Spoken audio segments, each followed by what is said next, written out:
Hello friends, welcome to ஆரோக்கிய சமையல். இன்னைக்கு நம்ம வந்து ஒரு ஈவினிங் ஸ்நாக்ஸ் ரெசிபி தான் பண்ண போறோம். வாங்க எப்படி செய்யலாம்னு பார்க்கலாம்.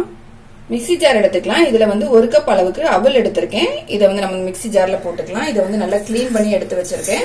நான் இன்னைக்கு வந்து சிகப்பு அவல் எடுத்திருக்கேன். நீங்க இதுக்கு பதிலாக ஒயிட் அவல் கூட சேர்த்துக்கலாம். இதை வந்து நம்ம வந்து நல்லா அரைச்சி எடுத்துட்டு வந்துடலாம். இந்த அவலை வந்து நம்ம வந்து ரவை பதத்துக்கு அரைச்சி எடுத்துட்டு வந்துடலாம். இப்போ நான் வந்து அரைச்சி எடுத்துட்டு வந்துட்டேன். இந்த மாதிரி கொஞ்சம் நரன்னு அரைச்சி எடுத்துக்கணும். அப்பதான் வந்து ரொம்ப நல்லா இருக்கும். மிக்சிங் பவுல் எடுத்துக்கலாம். இதுல வந்து நம்ம பொடி பண்ணி வச்சிருந்த இந்த அவலை வந்து இந்த மிக்சிங் பவுல்ல போட்டுக்கலாம். இது கூடவே வந்து ஒரு 2 ஸ்பூன் அளவுக்கு கடலை மாவு எடுத்திருக்கேன். இதையும் நம்ம இது கூட போட்டுக்கலாம். கடலை மாவு வந்து நம்ம பைண்டிங்க்கு வேண்டி சேர்த்துக்கிறோம். 2 பச்சை மிளகாய் வந்து பொடியா கட் பண்ணி வச்சிருக்கேன். அதையும் நம்ம இது கூட போட்டுக்கலாம். ஒரு பெரிய வெங்காயம் வந்து பொடியா கட் பண்ணி வச்சிருக்கேன். அதையும் நம்ம இது கூட போட்டுக்கலாம். 1 கப் அளவுக்கு துருவின கேரட் எடுத்திருக்கேன். இதை நம்ம இது கூட போட்டுக்கலாம். பொடியை கட் பண்ண கருவேப்பிலை கொஞ்சம் சேர்த்துக்கலாம். ஒரு 1/2 டீஸ்பூன் அளவுக்கு இஞ்சி பூண்டு பேஸ்ட் போட்டுக்கலாம். 1/2 டீஸ்பூன் அளவுக்கு மல்லித்தூள் சேர்த்துக்கலாம். ஒரு 1/2 டீஸ்பூன் அளவுக்கு தனி மிளகாத்தூள் எடுத்திருக்கேன். இதையும் நம்ம இது கூட போட்டுக்கலாம். நம்ம பச்சை மிளகாவும் போட்டிருக்கோம், அதனால காரத்துக்கு தக்கன மிளகாத்தூள் சேர்த்துக்கோங்க. 1/2 டீஸ்பூன் அளவுக்கு கரம் மசாலா, ஒரு 1/4 டீஸ்பூன் அளவுக்கு ஜீரகத்தூள் சேர்த்துக்கலாம். ஜீரகத்தூளுக்கு பதிலாக நீங்க வந்து முழு ஜீரகம் கூட சேர்த்துக்கலாம். இதுல தேவையான அளவு உப்பு சேர்த்துக்கலாம். உப்பு சேர்த்துட்டு எல்லாத்தையும் நல்லா மிக்ஸ் பண்ணிக்கலாம். இந்த மசாலா காய்கறி எல்லாமே வந்து நல்லா ஒண்ணா மிக்ஸ் ஆகணும். இப்போ எல்லாத்தையுமே நல்லா ஒண்ணா வந்து மிக்ஸ் பண்ணிட்டேன். இதுல வந்து இப்போ நம்ம கொஞ்சம் கொஞ்சமா தண்ணி தெளிச்சு நம்ம மாவு மாதிரி மிக்ஸ் பண்ணி எடுத்துக்கலாம். ரொம்ப தண்ணி ஆயிடக்கூடாது, நமக்கு வந்து வடை பதத்துக்கு தான் வேணும். அதனால வந்து கொஞ்சம் கொஞ்சமா தண்ணி சேர்த்து மிக்ஸ் பண்ணிக்கலாம். இப்போ நான் வந்து தண்ணி சேர்த்து நல்லா மிக்ஸ் பண்ணிக்கிட்டேன். நமக்கு மாவு பாத்தீங்கன்னா இந்த மாதிரி எடுத்து உருண்டை பிடிக்கிற அளவுக்கு இருக்கணும். ரொம்ப தண்ணி சேர்க்காம கொஞ்சம் கொஞ்சமா சேர்த்து இந்த மாதிரி மிக்ஸ் பண்ணோம்னா நமக்கு வந்து கரெக்டான பதம் கிடைக்கும். இப்ப நமக்கு வந்து மாவு வந்து ரெடி ஆயிடுச்சு. இதுல இருந்து கொஞ்சமா மாவு எடுத்துட்டு நம்ம சின்னதா வடை மாதிரி தட்டி எடுத்துக்கலாம். மாவு வந்து இந்த மாதிரி உருண்டையான ஷேப்ல ரெடி பண்ணிட்டு இந்த ஒரு கையில வச்சுட்டு நம்ம வந்து இந்த மாதிரி பிரஸ் பண்ணிக்கலாம்.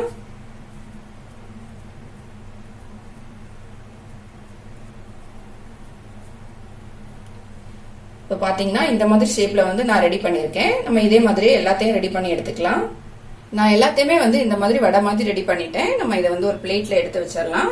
நம்ம இந்த மாதிரி முன்னாடியே செஞ்சு வச்சுட்டு நம்ம ஆயில போட்டு ஃப்ரை பண்ணும்போது நமக்கு வந்து ஈஸியா இருக்கும். டக்குன்னு ஆயில போட்டு ஃப்ரை பண்ணி எடுத்துடலாம்.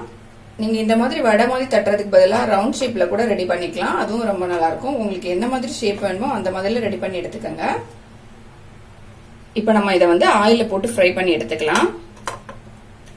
ஸ்டவ் ஆன் பண்ணிட்டு பேன்ல வந்து எண்ணெய் ஊத்தி வச்சிருந்தேன். எண்ணெய் வந்து நல்லா சூடாயிடுச்சு. இந்த ஸ்நாக்ஸ் பண்றதுக்கு பாத்தீங்கன்னா ஆயில் வந்து அதிகமாவே தேவைப்படாது, கம்மியான ஆயில் இருந்தா போதும். ஆயில் வந்து நல்லா சூடான பிறகு நம்ம ரெடி பண்ணி வச்சிருந்ததை வந்து ஒன்னொன்னா எடுத்து ஆயில்ல வச்சிடலாம்.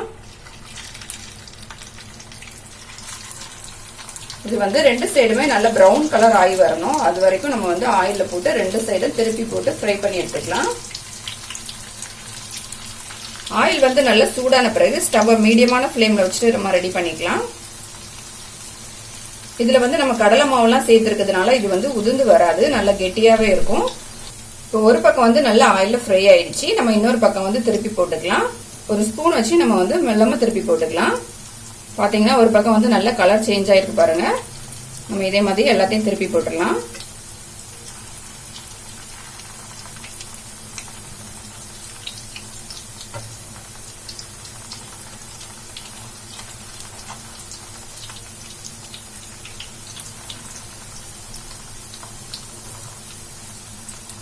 ஸ்நாக்ஸ் வந்து ரொம்ப டேஸ்டா இருக்கும். தொட்டுக்கு சாஸ் மட்டும் இருந்தா போதும்.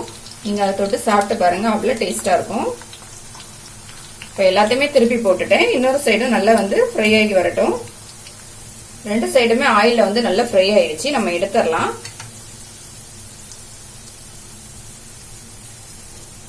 பாத்தீங்கன்னா நம்மளோட சூப்பரான ஈவினிங் ஸ்நாக்ஸ் வந்து ரெடி ஆயிடுச்சு.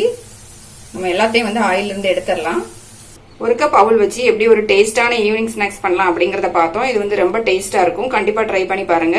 இந்த வீடியோ உங்களுக்கு பிடிச்சிருந்தா லைக் பண்ணுங்க, ஷேர் பண்ணுங்க, மறக்காம என்னோட சேனலை சப்ஸ்கிரைப் பண்ணுங்க.